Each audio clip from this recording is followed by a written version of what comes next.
જૂનાગઢ જિલ્લામાં શિષ્યવૃત્તિના 4.60 કરોડ રૂપિયાનું મસમોટું કૌભાંડ સામે આવ્યું છે, જેમાં આ કૌભાંડ આચરવામાં આવતાની સાથે જ માહિતી સામે આવી છે અને આ કેસમાં એસઓજી પોલીસની ટીમે 4 આરોપીની ધરપકડ પણ કરી લીધી છે અને હજુ પણ જે એક આરોપી ફરાર છે તેની શોધખોળ ચાલી રહી છે।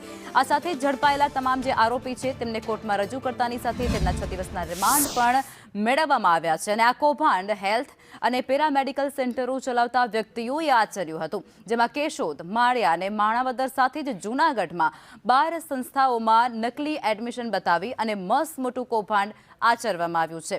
તપાસમાં એ પણ સામે આવ્યું છે કે આ રેકેટ કેટલાક વર્ષોથી ચાલતું હતું અને અન્ય જિલ્લાઓમાં પણ તેની શાખાઓ હોઈ શકે છે।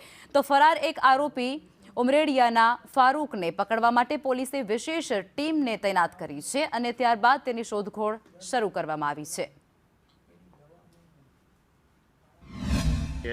નાયબ નિયામકની અનુજાતિની કચેરી છે, ત્યાંથી આ વિદ્યાર્થીઓના નામે શિષ્યવૃત્તિ લીધેલી અને જે એમને ચૂકવી નહીં, છેતરપિંડી કરેલી। હાલ આ દિશામાં 4 આરોપીઓને નામદાર કોર્ટમાં રિમાન્ડ માટે રજૂ કરતા દિન 6ના રિમાન્ડ આપવામાં આવેલા છે। સાથે સાથે આ દિશામાં જ્યાંથી આ ગ્રાન્ટની ફાળવણી થાય છે તે સરકારી કચેરીના કોઈ અધિકારી કર્મચારીઓ સંડોવાયેલા છે કે કેમ, આ દિશામાં પણ તપાસ શરૂ છે।